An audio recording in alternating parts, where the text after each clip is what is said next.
All right, so before we get into something a bit more dramatic at the end of the week, we're going to do comedies again. And if you saw the Jerk Man with Two Brains video, you saw us pretty much have this conversation in real time about what the next video is going to be. I just had a thought. You're worried about pissing off the movie community at the end of the week. Aren't you pissing them off enough by giving Black Sheep a spotlight? Well, I think for the most part, audiences tend to like Black Sheep. They kind of like it; just kind of goes hand in hand with Tommy Boy at this point. But at the time, Black Sheep was seen as like practically an abomination by everyone. Like, even Farley didn't apparently wasn't that a big a fan of the script. Mm-hmm. And he had a bunch of stuff potentially lined up, like he was going to be Chip Douglas and the Cable Guy at one point. Mm-hmm. And he was going to be, I think I heard he was supposed to be in Kingpin. And these are all the same year as Black Sheep. I'm assuming he would have been Ishmael in Kingpin, if I had to guess. I would love to have seen that. I could see Farley delivering the line, "Hey guys, there's a shit cloud coming." But Paramount and their notorious contracts that have a tendency to trap people in roles that they don't want. Are you thinking of Edward Norton in The Italian Job? That's usually the first one, yeah. I just wonder if he's sitting at his house in a chair somewhere, probably a big chair, because I imagine he would have a big chair. And he just sits there and shakes his head, and he's like, "Fucking Italian Job. God damn it." Yeah, and I don't think... He probably has Vietnam flashbacks whenever his wife mentions having Italian food. The movie turned out fine. He shouldn't be too bent out of shape. I know. It's a very enjoyable movie. And I think I heard that Penelope Spheris didn't want to do it either, but there was something about, like, how they had her sign up for Wayne's World was carrying over or something. I was going to say, it wasn't Wayne's World Paramount? Yeah. So I don't know what all was on there. Basically, nobody wanted to do it. I think the only reason Farley did it was Spade talked him into it, but I'm not sure why Spade wanted it. Well, Spade has an interesting taste in movies that he likes to do. Because I think the universal thought is that his best movie is The Emperor's New Groove. Yeah, and then there's but you look at the reception that Black Sheep got, like Siskel, for instance. It was like one of 2 or 3 movies that he walked out of. I wonder what point it happened. I've always wondered. I want to know what the straw was that broke the camel's back. I'm trying to think of what it might have been. But going on that also, you talk about how Spade takes those interesting choices. But it is the case, though, where Black Sheep is probably more well-liked now just simply as a companion piece to Tommy Boy. Plus, I think it's also one of those cases where Farley's not here anymore, so we treasure what we have. Yeah. But you also look at, Joe Dirt. Mm-hmm. Like when Joe Dirt came out, nobody saw it, and the critics just absolutely ripped it to shreds. And now Joe Dirt is probably one of the roles he's most well known for, easily. Yeah, and over time it's become a very quotable movie. Yeah. Owen has annoyed me with Joe Dirt quotes for years. Mm. So, as did most of the people I went to school with at the time. Every time I'm listening to Spotify or music or something on my phone, and a Def Leppard song comes on, in the back of my mind I always hear Kid Rock yelling, "Def Leppard sucks!" So, should we just start with Tommy Boy and then go forward? Yeah, we'll start where they started. All right, because everybody loves Tommy. Tommy Boy is another one of those movies that didn't get the reception that it won. I think Spade has said a number of times that it really sucks that Farley wasn't here to see this, because Farley was really, really proud of Tommy Boy. Mm-hmm. But it's also one of those movies. It's one of those few movies that if you drop its title, 99 out of 100 people you talk to will say, "Yeah, I've seen that." Yeah.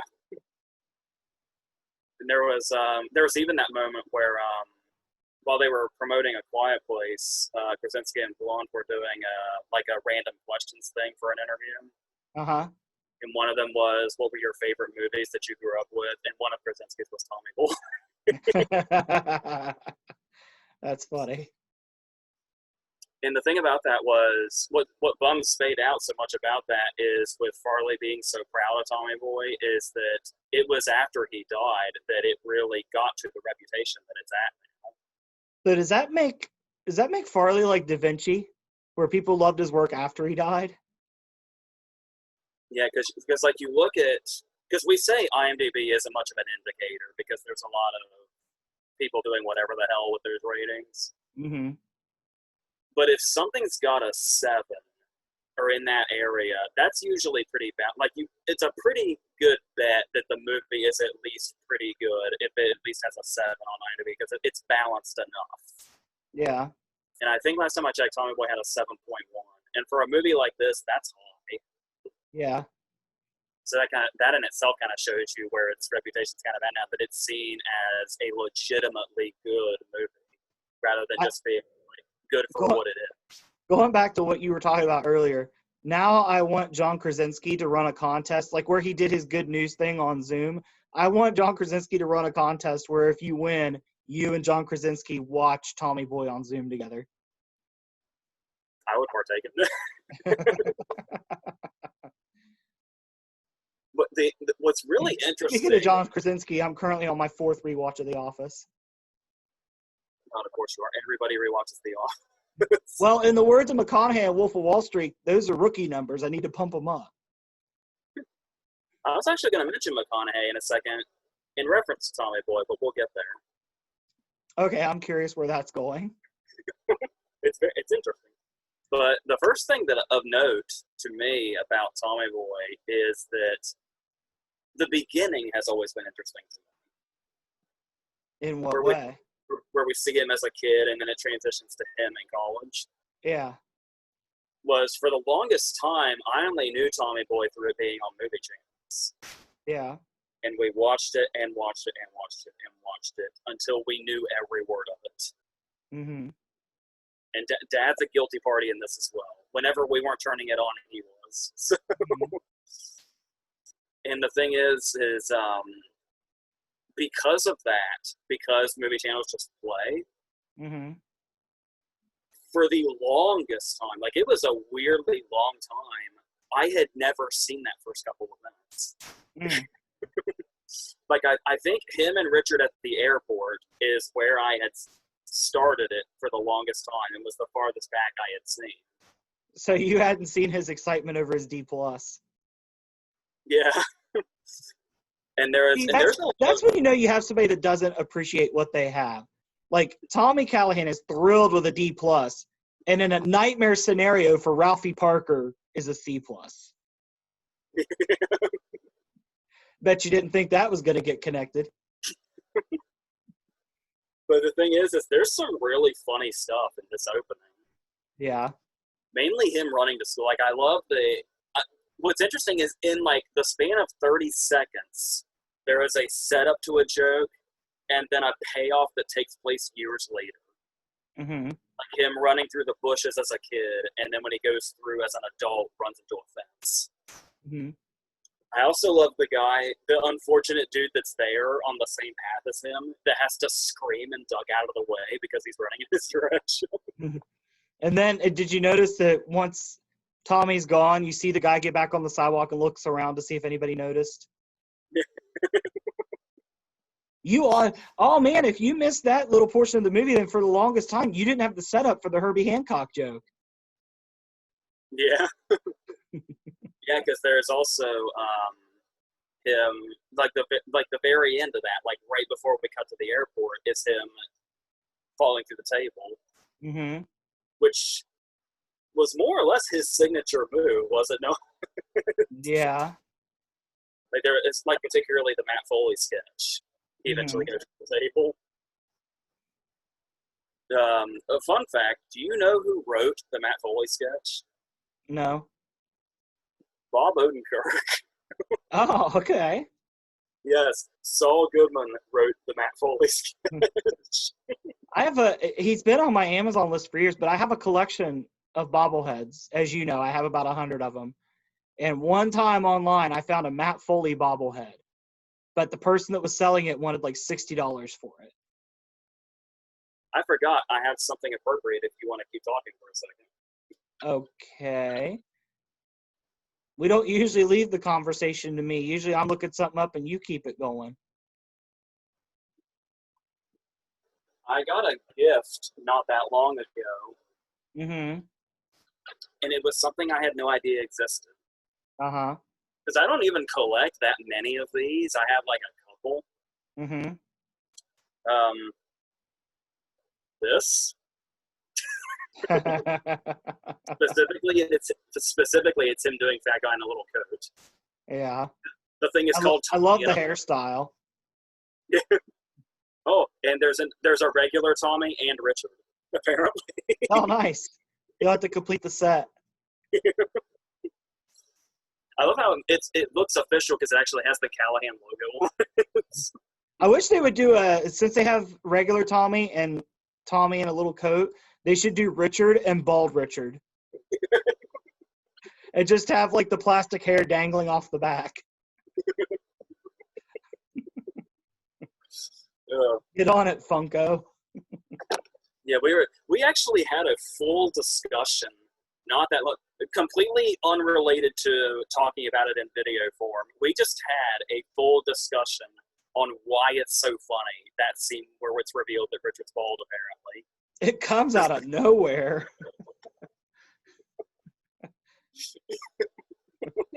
Like there's no setup for it earlier in the movie. Nothing like that. It just happens. And this is kind of the perfect transition because I want to devote some time to talking about Richard. Okay. Well, me and you had a particular banter growing up. Mm-hmm. Especially because you were a bigger kid growing up. Mm-hmm. And we basically pretty much adopted the Tommy Richard banter, did we not? Pretty much. I've been watching it again recently. I've actually watched Tommy Boy a couple of times that would fall under recently. And it's really occurring to me how, I don't normally just throw this term around because it's kind of weird to me, but it was the only way I could put it into words. I kind of feel like Richard's my spirit animal in a way. Just the way he says his lines, there's something like it's to the point where even I can imagine like probably back in the day, people I went to school with would probably describe me as a smug, unhappy little man.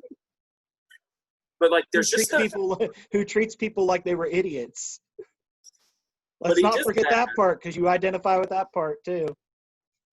But the thing is that Spade, because he pretty much, I mean, he was already doing this in like Coneheads a couple of years before. Mm-hmm. But he really. Oh, that's a movie we should talk about on here sometime. Yeah, but I mean, and some of his SNL characters like that also. But I mean, he really, really perfected that role as Richard because he just has. You could say it carried over into Steve Dodds too. Oh, certainly. Mm-hmm. Steve Dodds is essentially like, how do I put Walmart Richard? But some of these lines that he has are just so perfect. Like there's moments when they're at the airport, mm-hmm. and he's saying like when Tommy's trying to convince him that he called, but he's clearly lying. Mm-hmm. And he's I dropped the line on Dad recently. Did I hear a niner in there? Were you calling from a walkie-talkie? That line works on Dad every time. But then when Tommy keeps trying to get the lie forward, the way Richard just stops him and says, "Okay, you know what? Don't."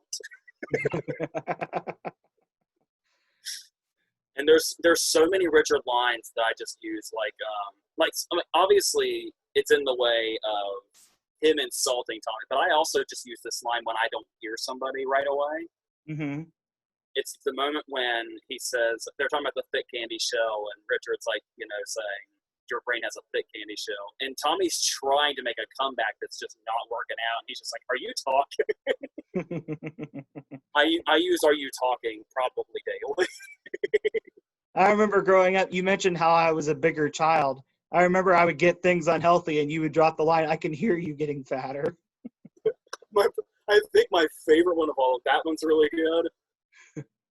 Morons Here is really good. But I think my favorite one is, I know you just love to sit there and keep being not slow.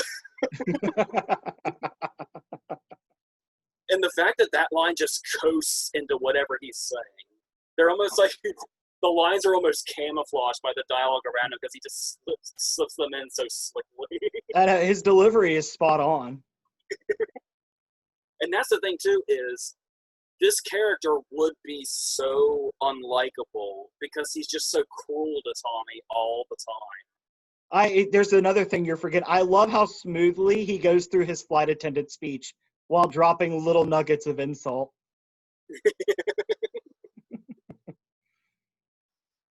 And they're just so, and that's the thing is, because those deliveries are so perfect and the character is so funny, it's completely forgivable that he's unlikable because those lines make his unlikability the strength of his character. To make that funny instead of unlikable is where the real strength of the character is. But there is a whole other layer to this as well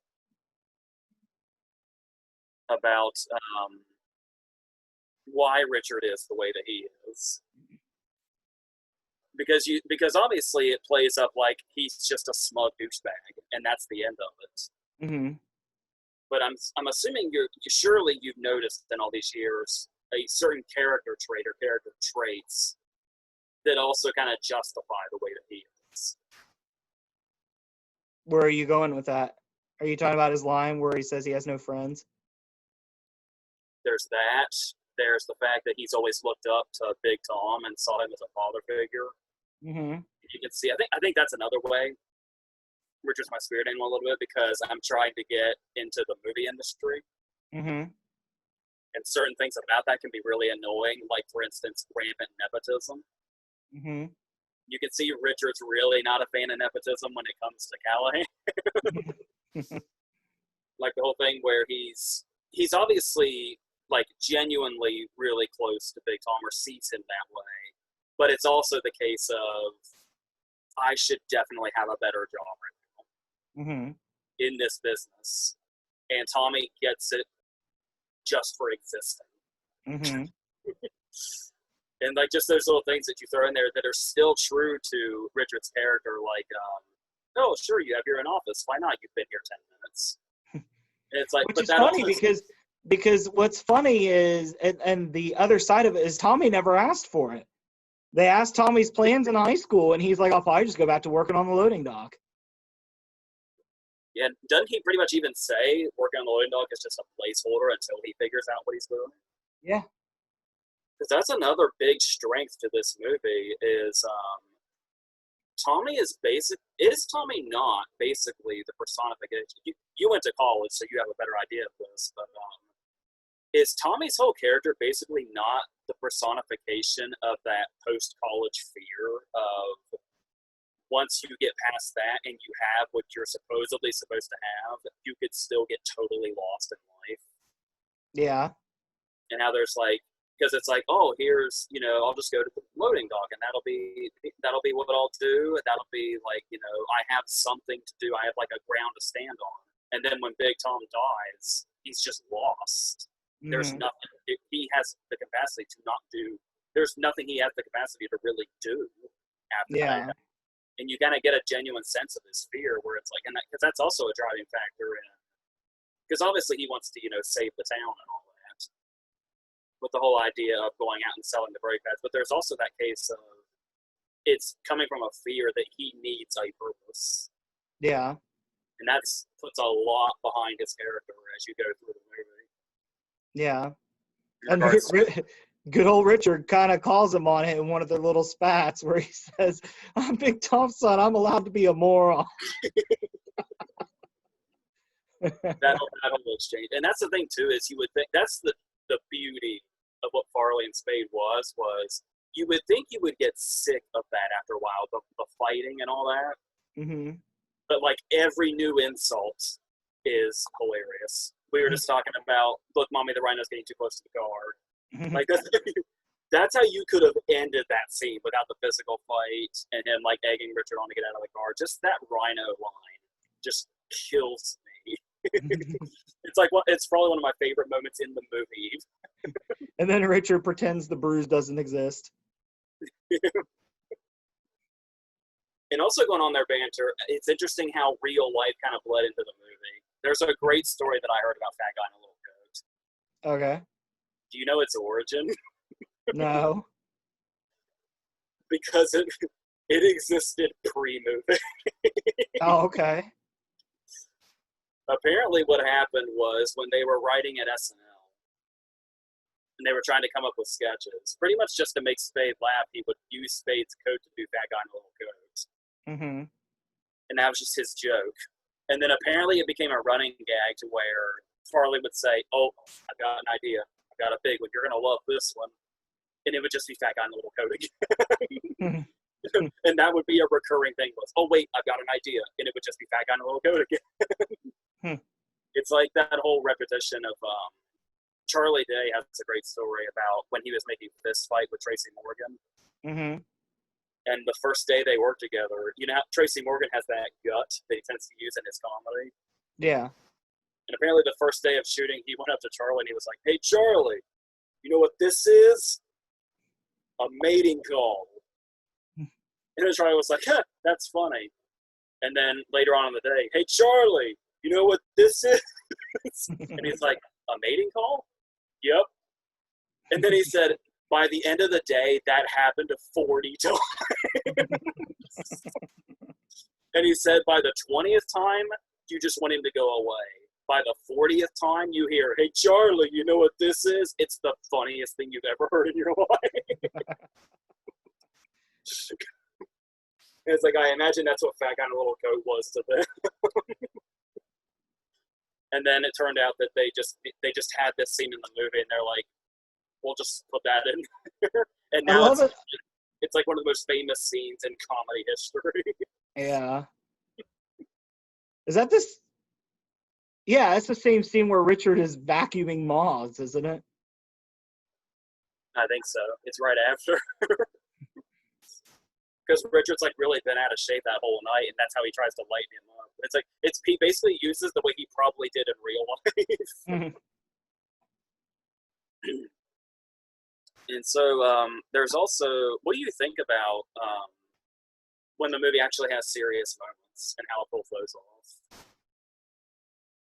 It's better than you would expect. Yeah, because it feels so disingenuous in a lot of comedies, but this one really pulls it off. Mm-hmm. Like that, I always thought that was a really effective transition where when Big Tom's laying there after he's had his heart attack and everybody gathers around, and then when we look back up at all the people, it looks like it's the same scene, but when it pulls back, we see they're surrounding his casket. Yeah. I always thought it was a really effective transition. Mm-hmm. And there's a lot of things here about that. Speaking of the wedding, I thought of another Richard insult. Whenever they're so proud of themselves, and they're like, how do we look? And he just responds with, chubby. To the point that he catches himself like, wow, I really shouldn't have said that. But then there is, what do you think about the relationship between Farley and Dennehy? For no longer than it's there, it does feel genuine. Yeah. Like, it feels like as soon as they see each other that first time, it feels like we can feel the history between them. Because we get, 10 minutes of them together? Probably, if that. Because I think Big Tom dies like 20 minutes in. And we spend the first just about 10 minutes at college and bullshit with Richard on the way to the factory. Yeah. And then most of the Big Tom scenes are him showing him around, and then the scene where he introduces him to Bo Derek. Yeah. And he pretty much goes right into the wedding. Yeah. I love his introduction scene where he's talking about all the people that owned it before him, and it's just the paintings are just variations of Brian Dennehy, including Anti-Lee. I hadn't noticed that before. Yeah. I'll have to look for that next time I watch it. Because it's Tommy Boy. There will be a next time. Yeah. And another thing also is with Richard seeing Big Tom as like a father figure to himself. There's something else when you talk about the scene when he introduces Bo Derek to him. Mm-hmm. And I think the reason this works so well is that they never say this explicitly. Mm-hmm. But surely we can take it as this. There's a kind of a throwaway line when Rob Lowe is introduced. Mm-hmm. It never really comes back, but like I said, explicitly anyway. Mm-hmm. But it does, kind of, I'm assuming. It's when Bo Derek says that she has a son. Yeah. And Tommy gets really excited and said, I've always dreamed of having a brother. Mm-hmm. And of course, Rob Lowe ends up being the villain and not, in fact, a brother. Yeah. Even though it's not explicitly stated, are we to assume that Richard filled that gap in Tommy by the end of the movie? I would say so, yeah. You know, it's like, that's something really nice that's never explicitly stated. So that's another thing that really adds. There's so much going on with the connections the characters have between, especially these three, Tommy, Big Tom, and Richard, Mm-hmm. and like the closeness that eventually formed between them. So, yeah, It's a movie that's filled with, like, for a comedy movie and the way it is, it focuses a lot on relationships. And I don't mean like romantic ones, like relationships among the characters. yeah, and it's one of those things where when you see a comedy that's like really broad Mm-hmm. and doesn't have much in regards to character work, you can kind of dismiss it and say, well, as long as it's funny, that's its main job, and you just kind of dismiss if it's not good in the character department. Mm-hmm. But movies like this do really show how much of a strength it really can be to the full thing. Mm-hmm. If you can do both. Like I said, the more is that not also with how established the relationship is between Tommy and Richard, make their banter even funnier than it would have been if they were just saying the scripted lines. Yeah. And the fact that there's something so lived in there, going all the way back to the beginning when Richard was still insulting him when they were children. Yeah, that's another thing too. When you were talking about the nepotism, like Richard is so against it, but when you look, except for RT, everyone in the factory likes Tommy. He's friends with all of them. He's like a local celebrity. Yeah. Without having done anything. Yeah, and he remembers all of them by name. Yeah. We've brought him up now. What do you think of Rob Lowe? the uncredited Rob Lowe, which is weird. Yeah, because he's in a ton of the movie. Apparently that was another contract thing where because he was doing The Stand at the same time. Mm-hmm. And I guess there was a contract thing there, so he like couldn't. I don't know if he couldn't do Tommy Boy for money because he was contractually obligated to The Stand or something like that. Mm. That was what I was going to bring up was they were so unsure they were going to get Rob Lowe in that time because of the whole contract thing Mm-hmm. that they went ahead and held auditions for Paul, and McConaughey auditioned. Oh. Like that would have been very interesting. It would have been kind of an interesting start to where his career would have been. It would have been the thing he did like right after Dazed and Confused. Yeah. And that Texas Chainsaw movie or whatever. Yeah. But yeah, thoughts on Rob Lowe? I could buy McConaughey as Bo Derek's husband / son. I could totally buy that. Yeah, that's one of those things where we're so familiar with the movie now. Mm-hmm. Story turns don't really occur to us because we just know every beat, and Mm-hmm. we kind of forget how it would have felt initially. Mm-hmm. It's a pretty interesting twist that's what's going on. Mm-hmm. Like it's revealed early, but it's still like, oh, I don't know that I would have seen that coming, but I don't remember the first time I saw Tommy Boy. It's revealed to us early, and it takes a while before somebody knows. Like Michelle is suspect of it. Yeah. Like she just thinks they're weird, and then she just happens to be at the airport when they are. But You know what? you What I keep. really love.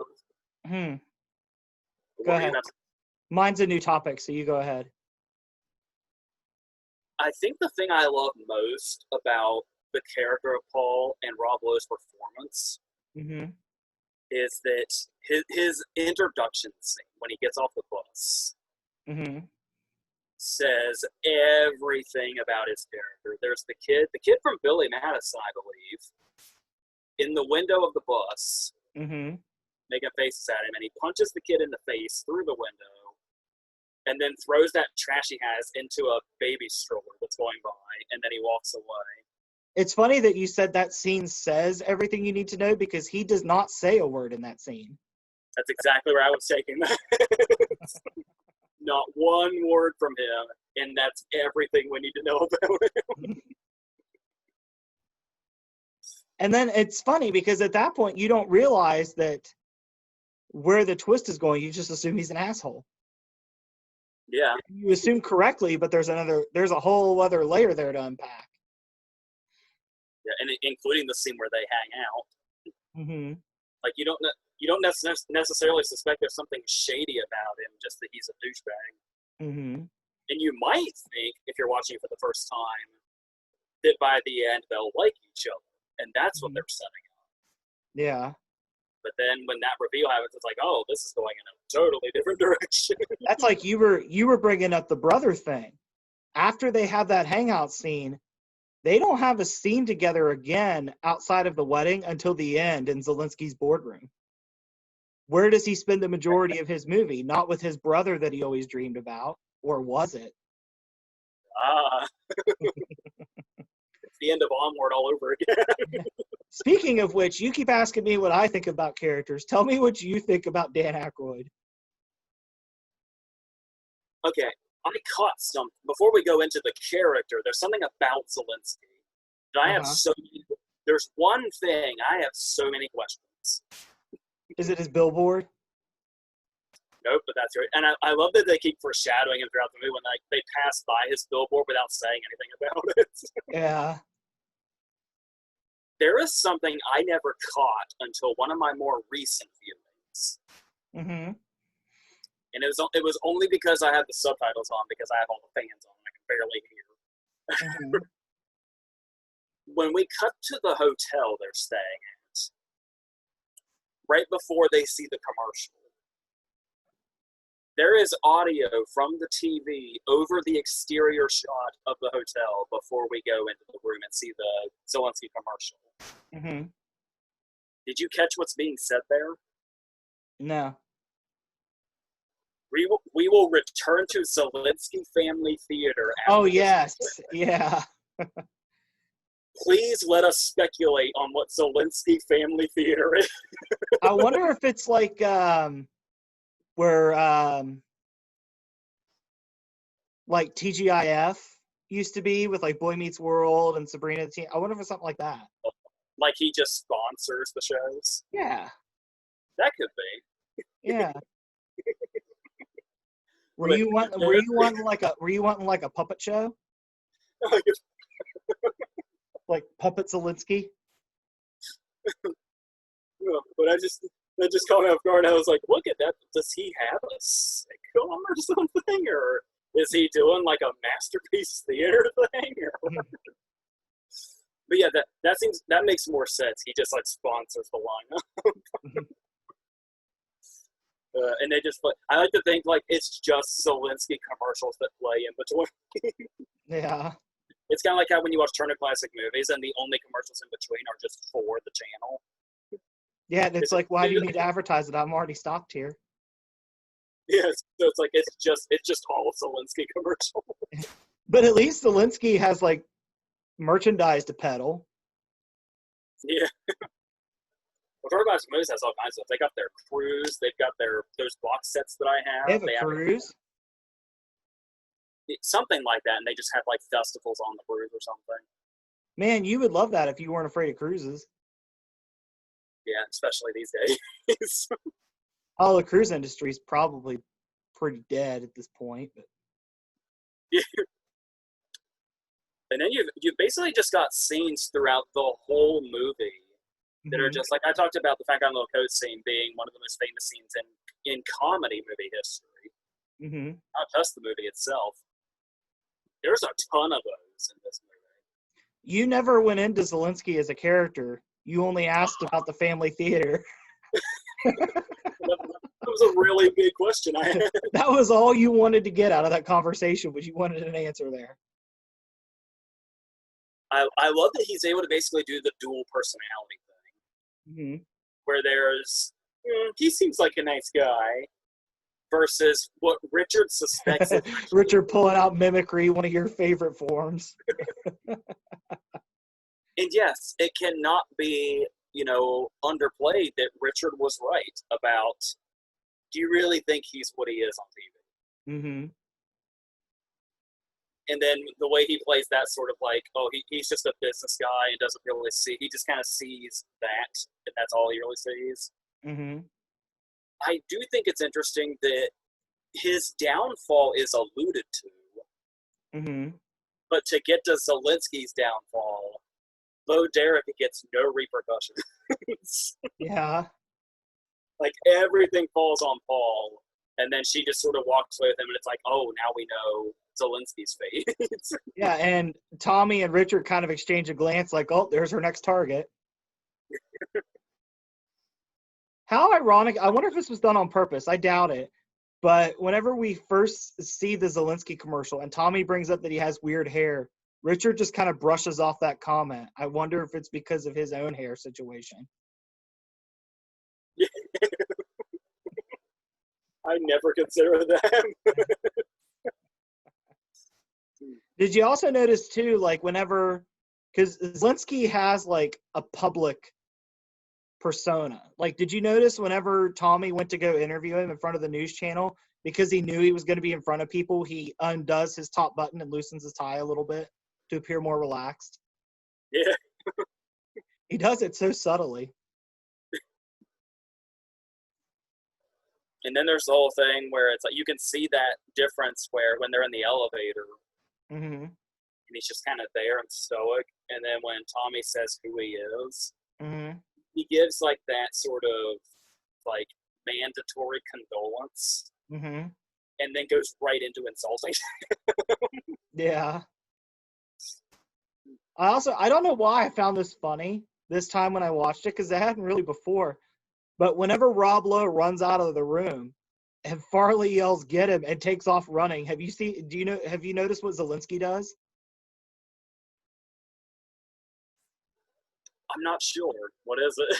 He calls for Marty to not let him leave the complex, but instead of getting like all worked up like everybody else, he just slowly like half stands up.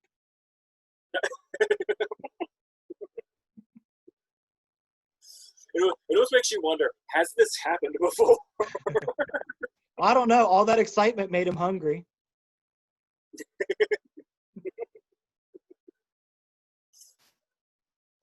You were talking earlier about their reactions to Bo Derek walking off with him.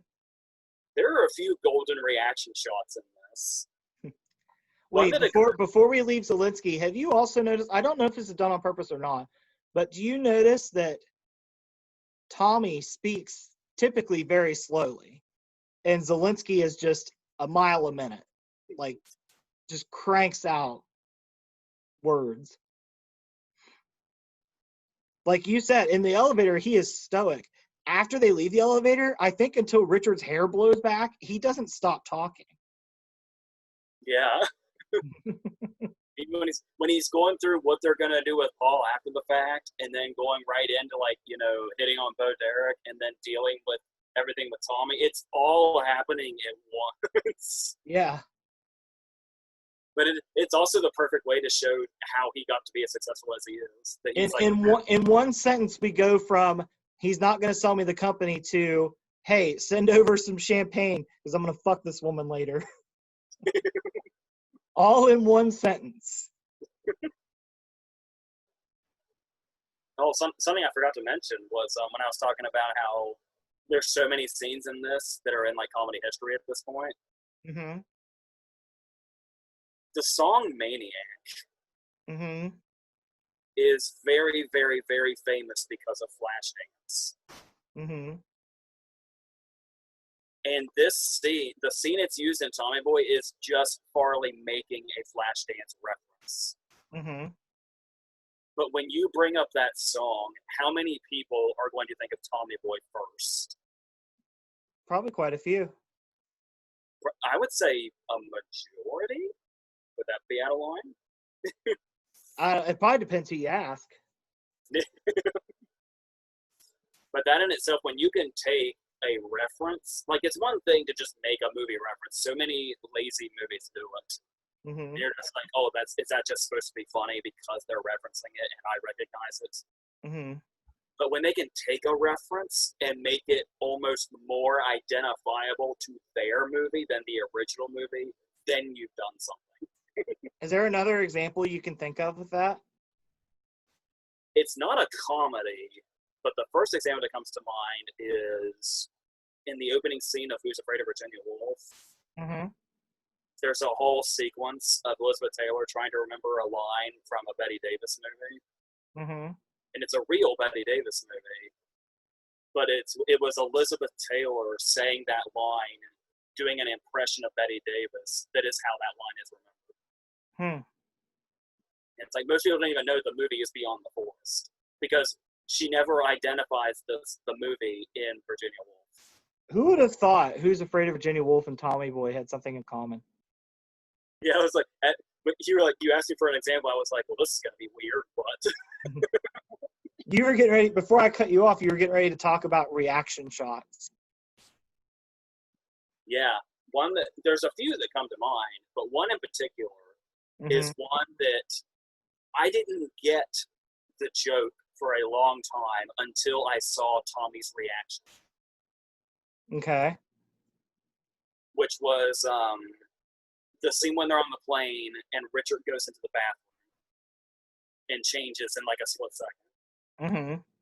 The thing is that you can see the cut. Mm-hmm. So whenever I saw that scene for the longest time, I just assumed there was a cut to show that time had passed. For how long we've been in there. I didn't realize the joke was Richard went right in and right out until I saw Tommy going.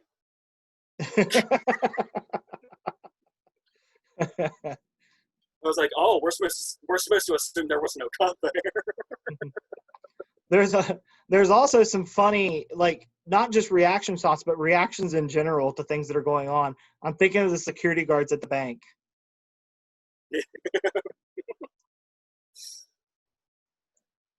I do love the initial joke of them playing up the story.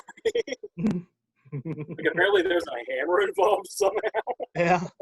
Must have been the hammer from the plane that Tommy was going to hit people that couldn't figure out their seatbelt. Oh, God. So what is your take on the physical comedy of the movie? What helps a lot, we'll kind of get into this, the negative side of this with Black Sheep. Mm-hmm. But Tommy Boy really shows off, in his SNL days, obviously, that Farley was a physical comedy god. Mm-hmm. Not only that, but the fact that he was able to do what he did at the size that he was, like the cartwheels he can do, mm-hmm. and all that, which he also doesn't. He does in a very funny way in Black Sheep as well. he enters a scene via cartwheel in Black Sheep. But the way it's like you think it's an easy thing, but going back to the Matt Foley sketch when he goes through the table, mm-hmm. that was like, that sketch is probably the most famous sketch he ever did on SNL, right? It's either that or the Chippendales. Yeah, that's true. Wasn't he one of the Bears fans also? Yeah. Okay, so there's a lot of options here. I think he's the one that's responsible for Da Bear. No, that's George Wendt. George Wendt, I think, is responsible for Da Bears. But there's that moment where the whole sketch is hilarious, especially when he starts doing the "we got to get you back on the right track" movement. But it's like when he's just getting really into it, like it could seem like an easy gag, but just the absolute punctuation mark that just perfectly ended that was him being in mid-sentence and just dropping through that table. Because in the sketch, it comes from out of nowhere. Mm-hmm. Like I said, he pretty much made it a signature move. The out of nowhere slapstick pratfall. Yeah, and then the whole bit of him in the airplane bathroom, it feels like it being like a classic slapstick comedy. Yeah. And then you have other ones that are smaller, but still come out of nowhere, like when they're sitting on the bench outside of Zelensky's and the bench just randomly breaks. And his response of just, could have done without that. That's And the then thing. he calls himself an idiot when he didn't do anything. He was just sitting there. Yeah, that's the thing too. It's also, if you want to do that, you have to have like the perfect follow up to it. Like him just casually saying, could have done without that. Like it's like the bench breaking is such an easy gag, but the fact that so many strings of bad luck have happened to him up to this point, it's just. And the only foreshadowing of it we get is they're just a shot of them sitting on the bench, which just is your standard establishing shot.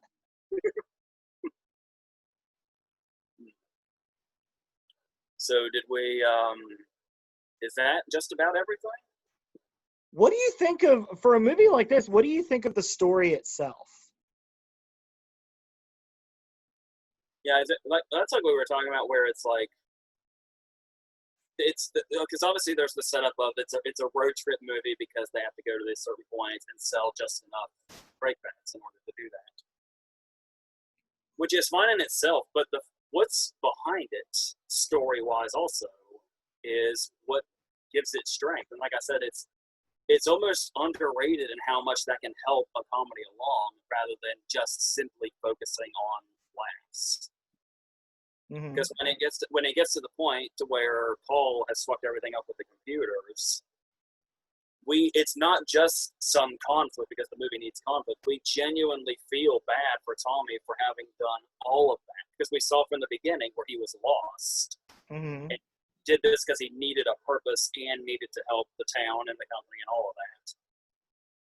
And it's really triumphant when we get to see the progression of him being able to pull that off. Mm-hmm. And then the great scene with Colin Fox, I'm going to say is the guy's name. Ted. Mm-hmm.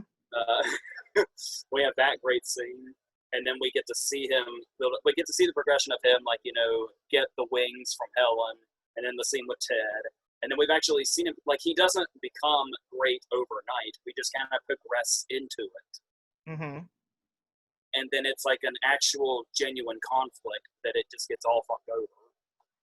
Which is also a conflict that doesn't come out of nowhere, because Rob Lowe's been trying to sabotage him for a while. The truck scene where he gets attacked by the dog. Like, it's not something that came out of nowhere. It's something he tried to do the whole time. That was just the one that he succeeded with. And we even get some comedy out of our conflict scene with his shirt going up the tube. His response of just, I gotta go. It's like, it's just like Tommy. It's like in the bench scene. It's like he's just resigned to his bad luck at this point. Yeah. I love that we talk about how Bo Derek gets no consequences. Mm-hmm. Paul is just getting constant karma. Yeah. The scene where he pisses. Consequences. The scene where he pisses and gets electrocuted. It's the first time. Yeah. He even ends up with, like, weights on his nuts. He had John Malkovich's ending in Con Air just on his nuts. And it didn't end him. That's another Zelensky line, because Zelensky, like, his whole spiel ends it with telling him to tell Rob Lowe to use the ice for his marbles. And I love the signature. It's just says, yours truly, Z. Yeah. It's like the ultimate insult of, not only are you taking his woman, but you have wrecked what he used. As Richard said, that will probably ruin his weekend.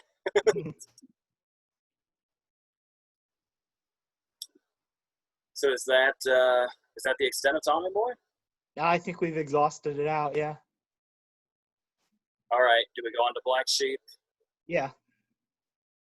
All right. So obviously, Black Sheep is the black sheep of the Farley Spade collaborations. Mm-hmm. Fittingly. There's on top of just a lot of people not wanting to do it. I think there was also, as far as like the script goes, like apparently the script was done like under a deadline. Mm-hmm. Like the script was turned in like right at its deadline, and the writer Fred Wolf basically turned it at the very last minute and like wrote like 45 pages all at once. Oh, okay. That kind of thing explains a lot, also. Yeah. So you talked about. Is there anything in general you want to say about Black Sheep before we start? I think the plot has promise if there was more time dedicated to it. Like a guy running for office and his brother's an idiot and keeps fucking it up. It could have been like a really, really biting political satire or something. Yeah. It almost makes you wonder if that's what it was supposed to be, but then the script got rushed and nobody was passionate. It could have been like a slapstick version of Bulworth. Yeah. Because one thing I thought was really interesting also was how the movie can almost be like a political Rorschach test. Mm-hmm. Because Tim Matheson and Christine Ebersol's parties are never mentioned. No, but I've always kind of had a theory of which one is which, but I won't reveal that here. That was what I was going to say about the Rorschach test was, does everybody that watches this movie on both sides assume Tim Matheson is their side and Christine Ebersol is the other side? Yeah. Probably. So I thought that was an interesting thing to like that's another thing where it's like it feels like there should be more to this movie with calls like that. Mm-hmm. But nevertheless, what you asked me about the slapstick in Tommy Boy? What do you think about the slapstick in Black Sheep? There's some things that work, but not as well as Tommy Boy, and I feel like there's a lot that was kind of put on repeat. Like, do you see a connection between Richard's car and the house in the woods? Yeah. You didn't until just now, did you? There was another one that I was thinking of where it was just kind of in general. Like we'll use the opening scene as an example. The opening bit when he's driving around and the dogs are chasing him, and then he just starts wrecking everything. Mm-hmm. And it's like, first off, it's like they went into this movie going, okay, this is basically a companion piece to Tommy Boy, so what do we do to not repeat ourselves? We go bigger. They're basically treating it like a sequel, basically. They're like, do the same thing, only do more and do it bigger. Mm-hmm. So it's like, when you're seeing Farley just drive around recklessly into shit, it's almost like he's saying, oh God, I'm losing control of my slapstick. I have to make this slapstick do as much damage as possible just because. And that scene also is kind of a retread of whenever the hood flies up on the car. That's exactly where I was going. And the thing is, like, when the hood flies up in Tommy Boy, number one, it's funny because it comes from out of nowhere. Like, it's in the moment, it seems like a freak occurrence. Yeah. But then we ultimately learn it is Tommy's fault after all. Yeah. And that's what makes it even funnier. Because we think, oh, Richard's not going to be able to blame Tommy for this one. and we see it from Tommy's perspective when he says, I think it was you that put the oil in. We're like, okay. And then it's like, oh, of course. That's another great Tommy reaction shot where he's like, oh. There's also another good Richard insult in there where he calls him a no-selling waste of space. I love the no-selling part.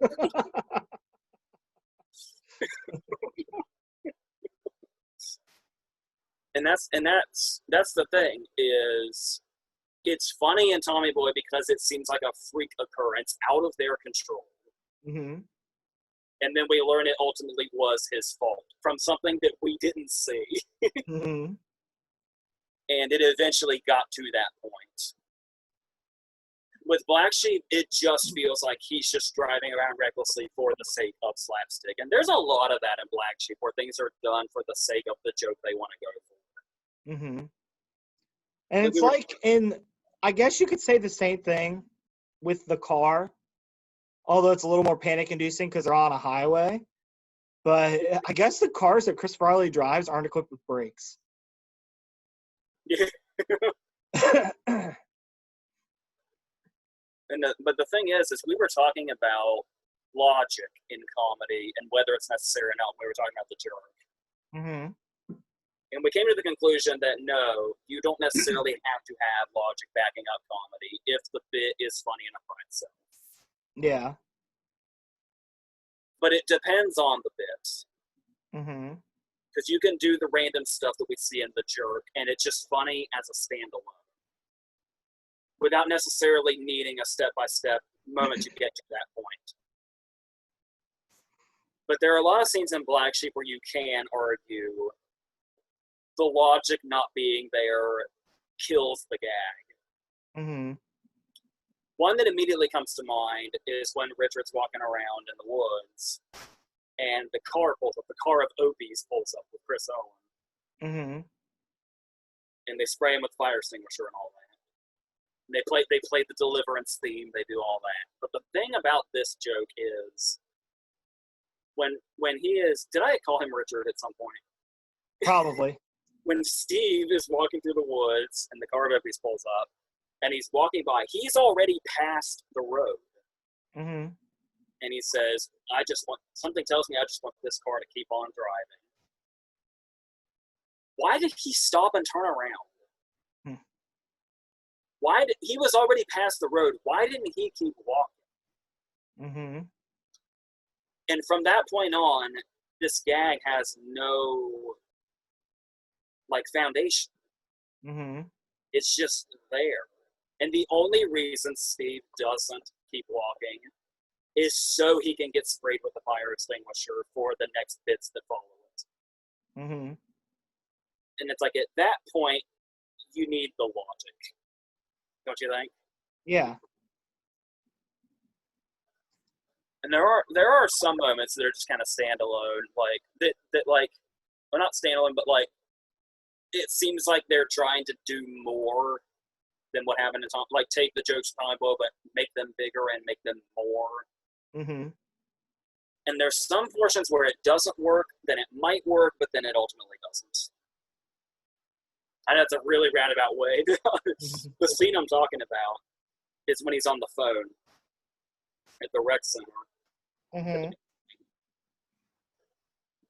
And he's just breaks into this whole thing where he's talking to the person on the phone. And he just keeps going and going and going. And Tommy did something similar.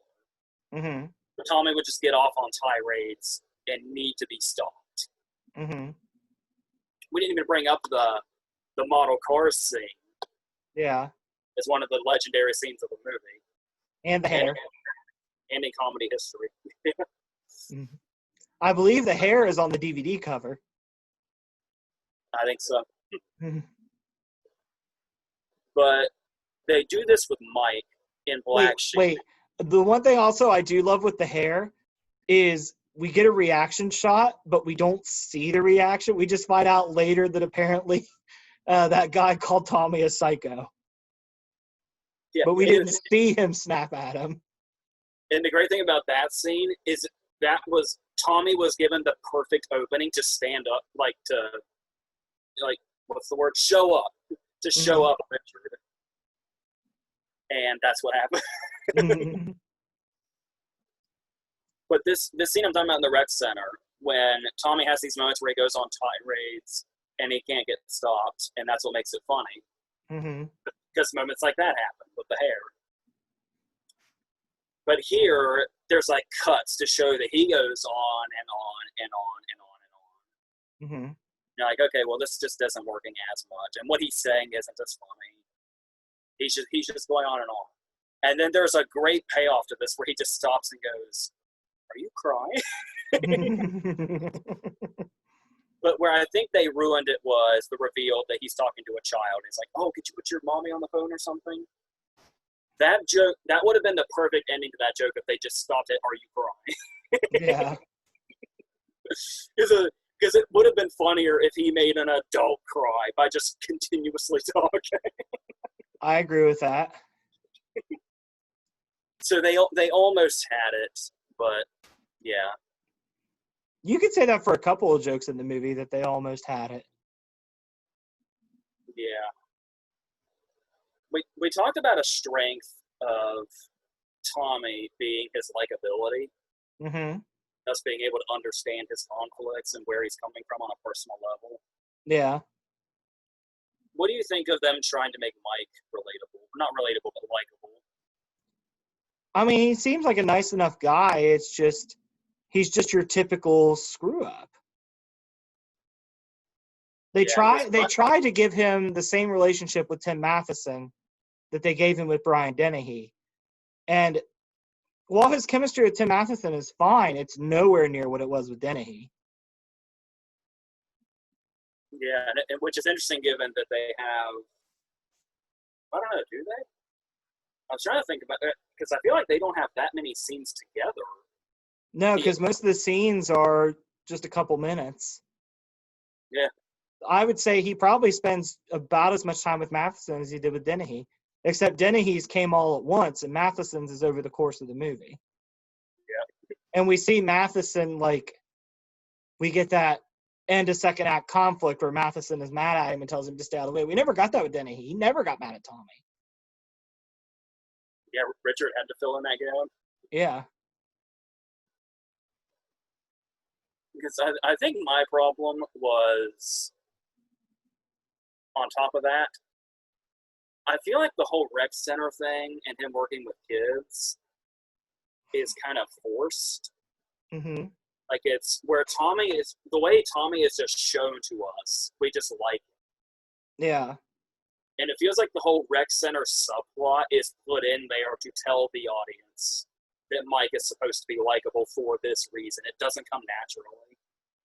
But him working with the kids does give me a line that I use pretty frequently, which is new kid fake headbutt.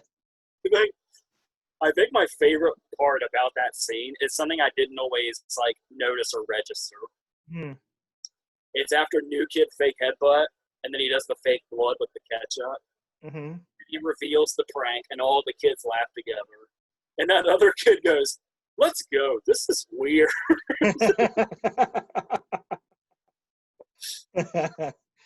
Yeah. I don't know. Maybe I'm not remembering. Because I know the movie kind of has an epilogue. Scott O'Leary is the kid. Yeah. He's like, "I'm going to train you." And he's like, "You're going to come to the field every day, and we're going to work."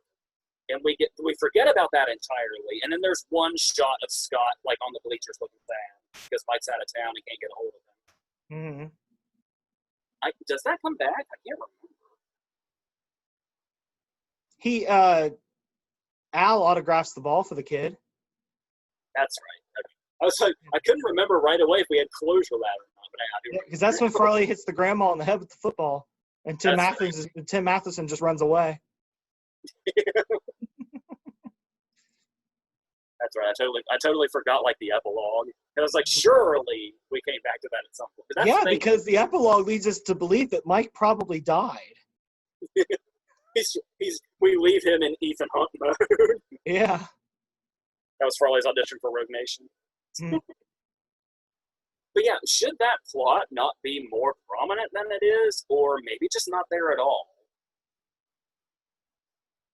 Because we don't really, because we can establish.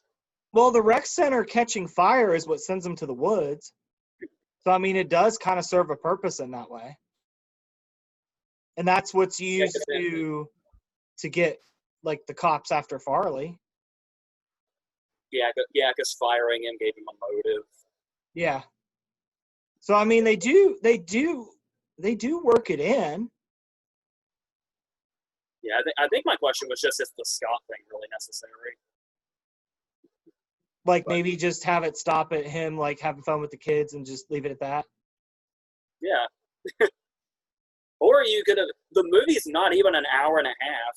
If you really wanted to, you could have added to it. I don't know. Mm-hmm. I could have second guessed that as I was saying it. I don't know. maybe we could take stuff out, but I don't know about adding. But and you also you were talking about jokes seeming a bit recycled, particularly in Yeah. Tom. Because we have a lot of the over the top slapstick, like his thumbs getting caught in the hood or his tie getting caught in the trunk. Mm-hmm. Just Like a lot of his tie got caught in the toilet in the airplane bathroom. yeah. There's also stuff to bring back an actor from Tommy Boy, not Tommy Boy itself. There's a movie we talked about earlier since we've been doing this, and I believe we even mentioned that the scene is very similar in Black Sheep to this scene in this movie. What do you Obviously, think? the bat scene in The Great Outdoors Oh yeah. it's pretty much just recreated here. I Doesn't do. even, There is one thing that I love about it though. I love how like the anticipation of whether or not the bat's in the pan, and when it's not, Mike just responds, "Can't catch a bat with a pot." that's another thing where I have the logic problem, but then they fix it Mm-hmm. and made it funny. The logic thing is, why would Steve not go outside before opening the box? Mm-hmm. They were just gonna have their problem all over again with that. Mm-hmm. But the reason that moment is funny is because if you watch when he opens the pots, they're in Mike's direction.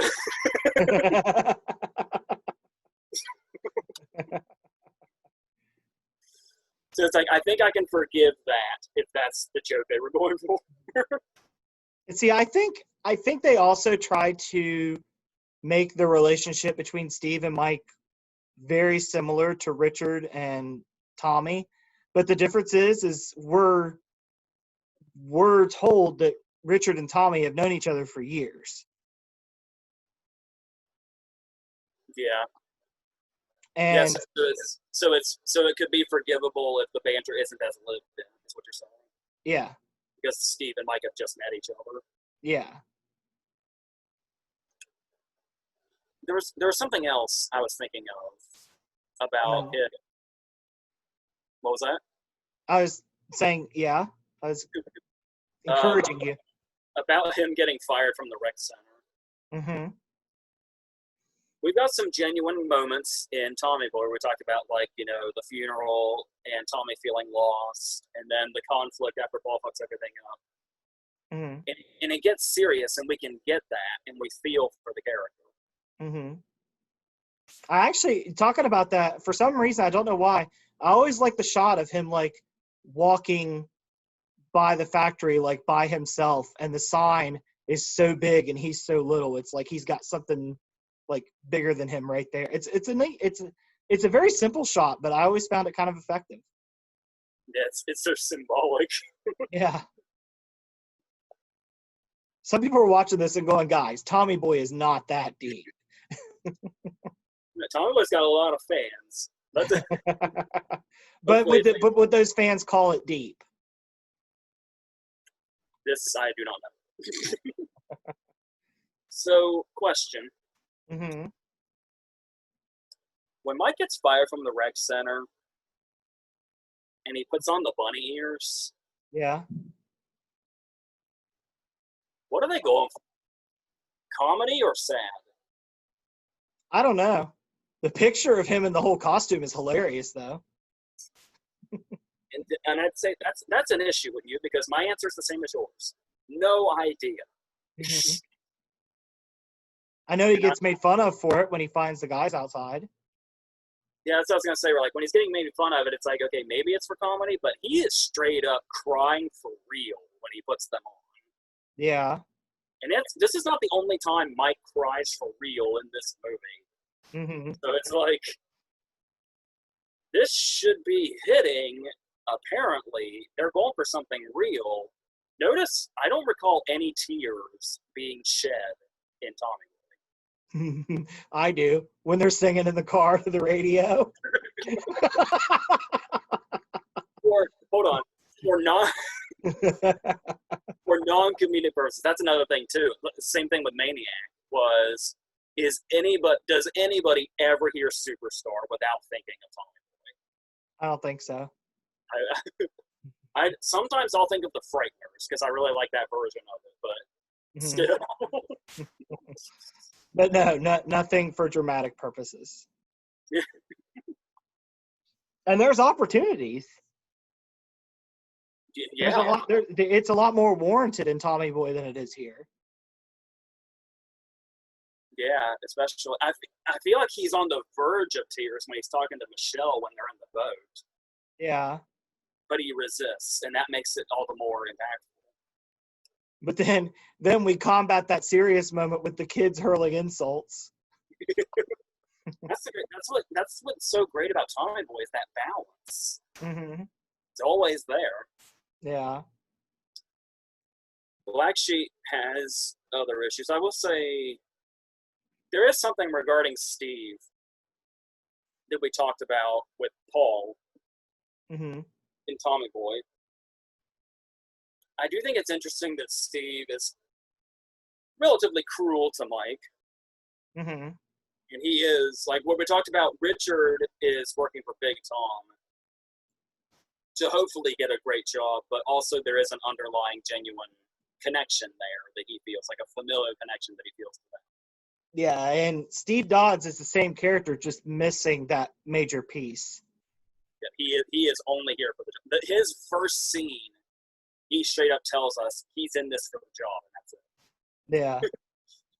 Or the potential job. Mm-hmm. But what's interesting is something you'll notice with Steve that you notice with Paul and Tommy Boy is Steve seems to always be getting instant karma. Mm-hmm. One scene that immediately comes to mind is a scene that will always be funny, and that is, of course, the bunk bed scene. Yeah. Where, once again, very simple and obvious jokes. You know, I love, and that's another thing, too, is when, like, the roof is blown off and it starts hailing. Mm-hmm. So, once again, the resignation to bad luck is always funny. That smile on Mike's face as it just starts to hail. He's just completely given up. I also, like, still in this scene, I don't know why, I always get a kick out of the shot of the bunk beds where you already see the mattress bent down. Because the thing is like, you should expect the final payoff to this scene because of that. Mm-hmm. But there's so much already going on with the roof getting blown off and the hail and all of that. It's just like oh yeah, that was supposed to happen when that happens. And it's that case of Steve having the perfect moment to like throw all this stuff back in his face. Like, I got good dibs on Top Bunk and hello Washington. And it's just the instant karma of getting that it's such a stupid, obvious slapstick joke, but it gets me every time when the bed collapses. Like that, like I've talked about my distaste for Step Brothers. Mm-hmm. Now, Step Brothers is not something I'm that into. When the trailer came out for Step Brothers, I did love the moment when John C. Reilly jumps onto the top bunk and just collapses on the little barrel. Mm-hmm. But I think this scene in Black Sheep is funny. I think what helps the Step Brothers one too is it's kind of self-inflicted because they made the bunk beds and didn't know what the hell they were doing. So at that point, it's kind of a self-inflicted wound. And there's no build up to it. We at least get the foreshadowing of how far down the mattress is. Mm-hmm. Now, there is a case where the Black Sheep does find its footing, comedy-wise, in one extended sequence towards the end. Okay. And I'd forgotten this was towards the end. I always kind of saw it as in the middle, but it's like going into the climax. Yeah. The whole police car sequence. I feel like Black Sheep was saving its comedy all the really good stuff it had for this police car sequence. Mm-hmm. It starts off with a bit of gold before they're even high, with the malfunctioning tape.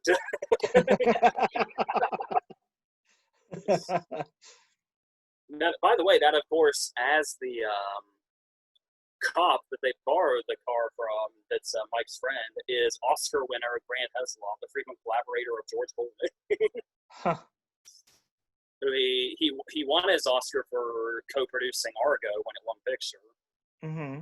He's Clooney's co-writer on stuff. I think he's a co-writer on Good Night and Good Luck, among other things. Huh. So yeah, and he's in True Lies. So there's that as well. Another case too is with the tape deck scene. That's another one that's done and with no dialogue.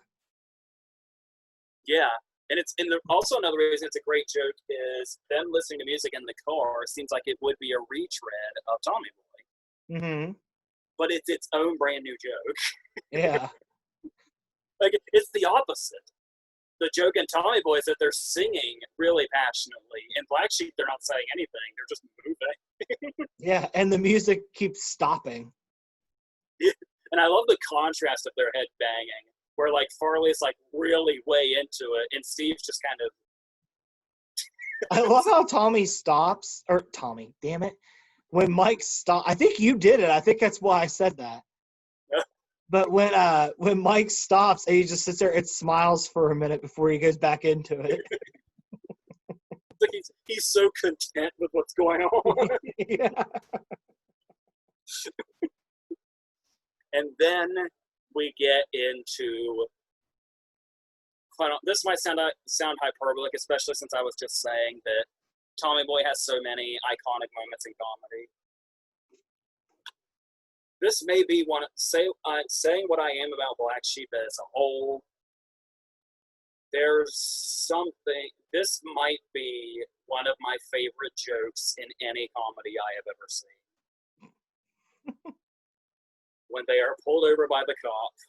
Because you want to talk about, once again, go back to a long time ago, back before you ever had familiarity with the movie, and imagine what this would be like watching it for the first time. Mm-hmm. And just the payoff of this joke and how unexpected it is. Because when they get pulled over, your automatic assumption is either he knows they're high in some way, like maybe they're all over the road, or they're speeding. Mm-hmm. And when they build up, do you know how fast you were going? And he makes a whole joke, and then he goes dead serious and goes, I'd say 65 tops. When that cop says 7, it's just so unexpected. And I love that it comes back at the end, right when the cop lets him go. Is when he looks in the back seat at Richard, he just goes, "Good God, can you get him through this state a little faster than 7 miles an hour?" Even before that, it's Spade's smile, and then just by itself, the good God. But that's what's so brilliant about that joke. Also, is that initial unexpectedness of 7. Mm-hmm. But then there's also the whole thing of that completely reshapes the whole scene prior to this. Now the whole scene, when they're doing the headbanging, they're talking about Roads, they're talking about the fly that died. All of that is being done at 7 miles an hour, supposedly. And it's like that whole sequence when they're in the police car is perfect comedy. And we get it towards the very end of the movie. I love how whenever he tells the officer who he is, he makes the Jack Mehoff joke. With the cop standing there, he turns around and motion at Steve. Yes. It's like, how did the cop miss this? Because Steve even nods back at him like, yeah, I get it. It's the same reaction to that was from Star Wars. I know.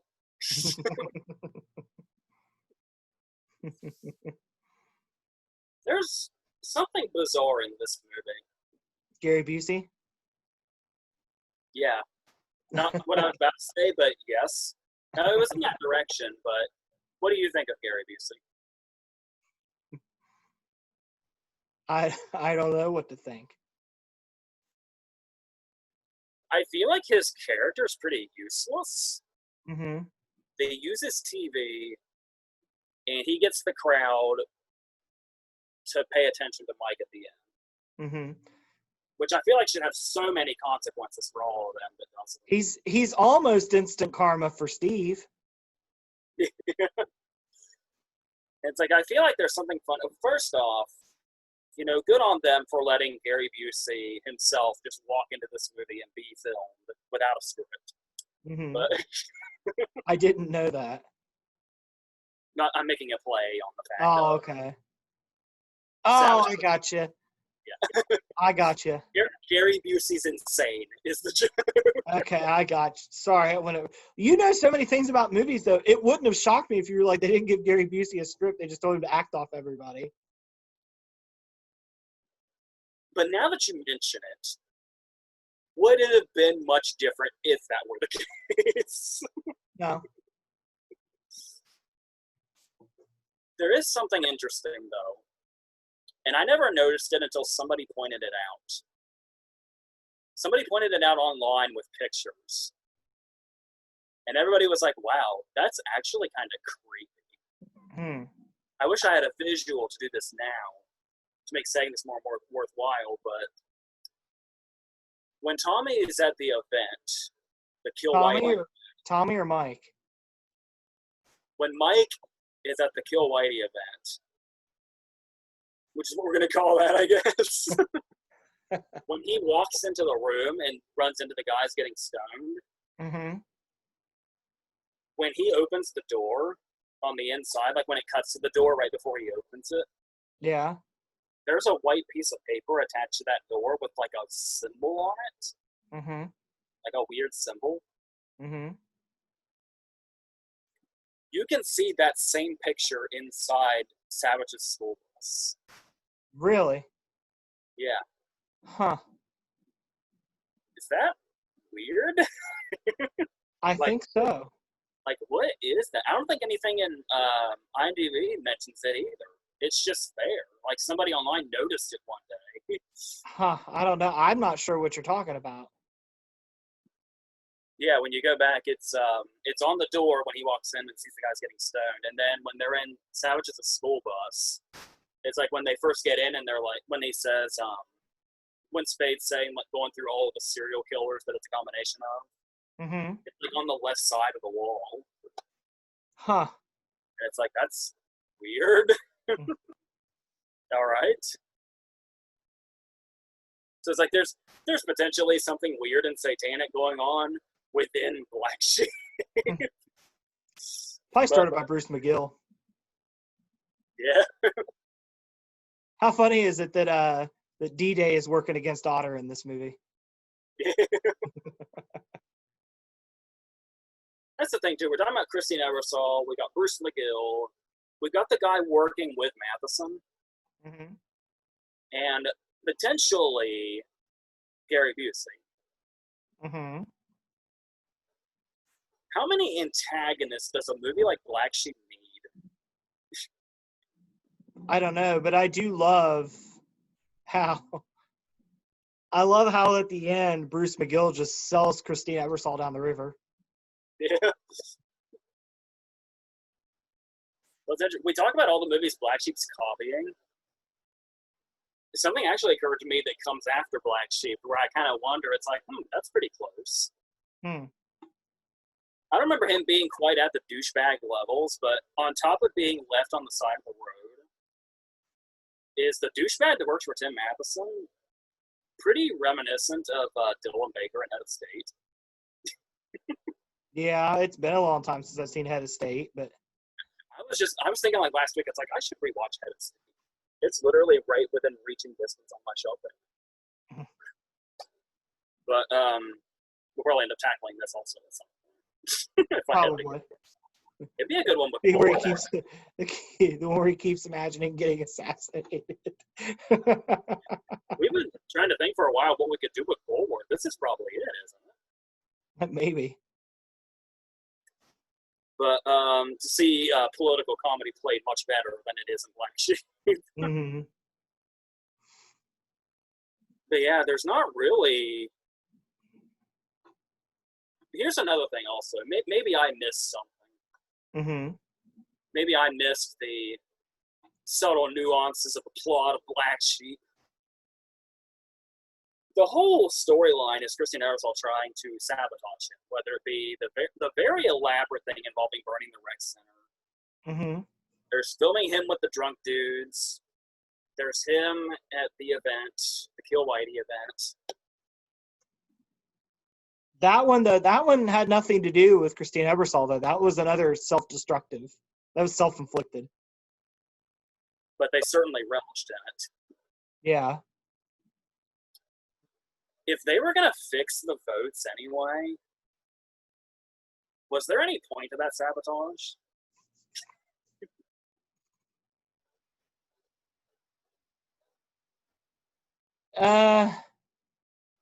To maybe at least get a better lead before they sabotaged it?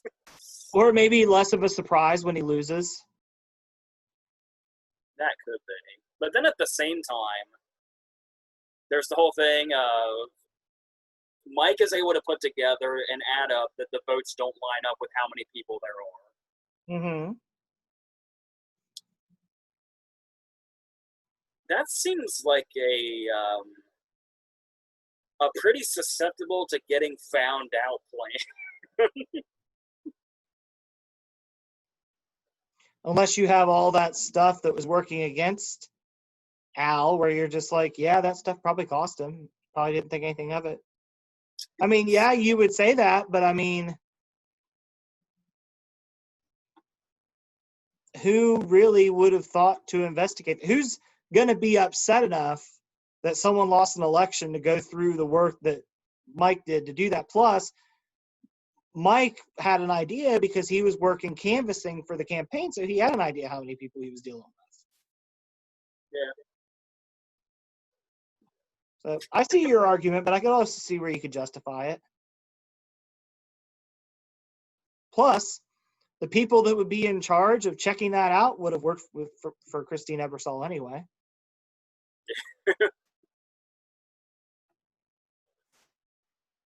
I think that's all I really had to say about Black Sheep, I think. Trying to think if there's anything else that we've missed. I do love the fact that Savage is so out of touch that he talks about how he has all the Bruce Lee movies on Laserdisc.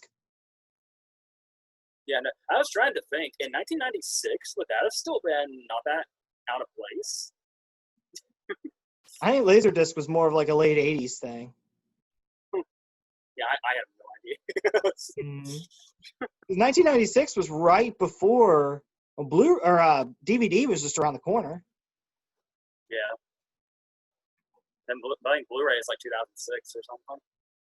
Something like that, yeah.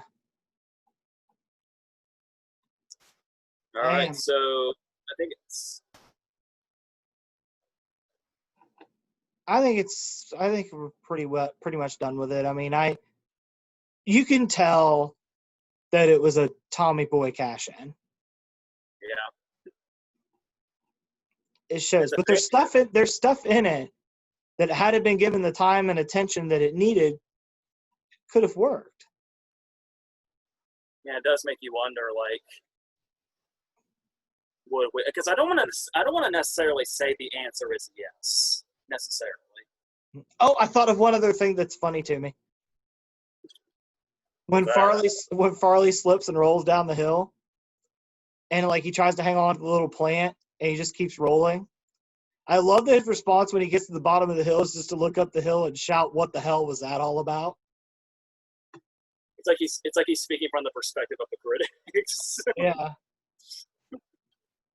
But there's a lot in this one. There's a lot of I feel like there's a lot more Chris Farley physical comedy they're trying to get over. Like there's that. There's where he gets stuck in the voting booth. Yeah. It always gets me laughing anyway when he's trying to get the cell phone signal and he's talking to Scott's grandma and he just runs into the tree. And the buildup of the rock collapsing. Yeah. So I mean, I still get a couple chuckles out of it, but it's definitely the far inferior movie. Yeah, because what I was saying about I don't want to immediately jump to yes, because we really can't be too sure. Mm-hmm. But the question does remain: if Farley had been around longer, and if they had more time to work on a decent script, how good more collaborations we could have gotten from Farley and Spade as like the starring players. Do you think we would have got a Tommy Boy sequel? Not if it would have worked. If we would have just got one. I feel like it'd be one of those things that would be like if Farley were still here, mm-hmm. we wouldn't have a Tommy Boy sequel, but we would still be hearing rumors of one that would have started 20 years ago. Probably. You know what I would have loved to have seen if Chris Farley was still here? I would love to have seen, like, we find out that, like, Black Sheep and Tommy Boy take place in the same universe.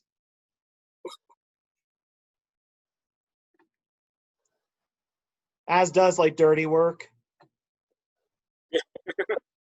Like the Chris Farley cinematic universe.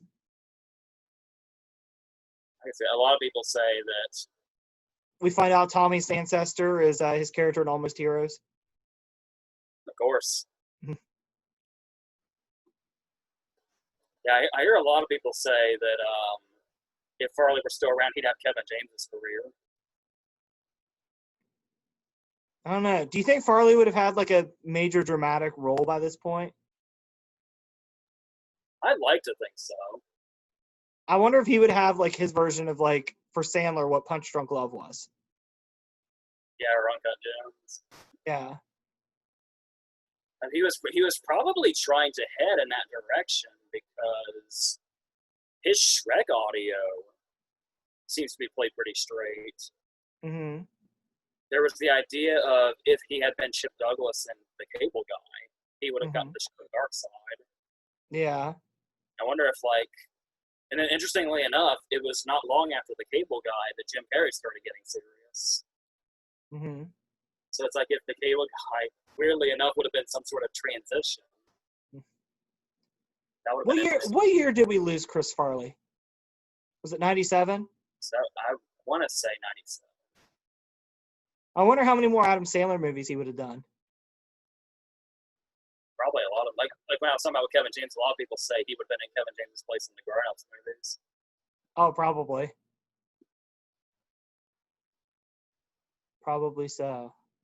Do you think that if he was still around and was still collaborating with David Spade, do you think they would have been this generation's Abbott and Costello? Oh yeah, I feel like they kind of reached that to an extent, almost with Tommy Boy alone, because Tommy Boy's legacy is so big. Yeah. Is it Abbott and Costello I'm thinking of, or Laurel and Hardy, where there's a skinny one and a fat one? It's both, but in Abbott and Costello, Costello's the fat one and he's the bumbling one, with Abbott being the straight one. Uh-huh. And with Laurel and Hardy, Laurel's the thin one and he's the bumbling one, and Hardy's the straight one. So really, they probably could have pulled off both. Yeah. Because it would have been fun to see a movie like where Farley was the straight guy and Spade was the fuck up. Like their Pineapple Express. Yeah. Could you imagine a version of Pineapple Express where Chris Farley is Seth Rogen's character and David Spade is James Franco's? I was doing that right now. And I feel like David Spade's Saul would not look that dissimilar from Joe Dirt's. Probably not.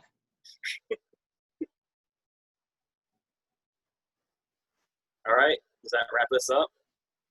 Pretty much. And I think Farley's Seth Rogen would dress a lot like Tommy does before he gets good at sales, Yeah. including the clip-on tie. I could definitely see the opening of Pineapple Express where he's going around in different disguises serving people. That is such a Farley could definitely have done that scene. Oh yeah, for sure. For sure. But yeah, I think that pretty much wraps it up. All right, so we know what Friday's video is, Mm-hmm. and then would you say we're going in almost we're going in like mystery, semi-noir area? For If you Friday? didn't- Yeah, if you didn't just hear the last video where we just blatantly say what it is. Mm-hmm. And then we'll be getting me, Owen, and Ashley videos are coming sooner than usual, assuming everything lines up. And then we'll go from there. Like I was saying, I assume our next video after Friday, we'll probably be going back to comedies, I imagine. I don't know. We'll see, because we'll have to figure out a schedule too. Yeah, I had one in mind, and now I've forgotten what it was. You might remember. So until Friday, I guess we're done here. Yeah.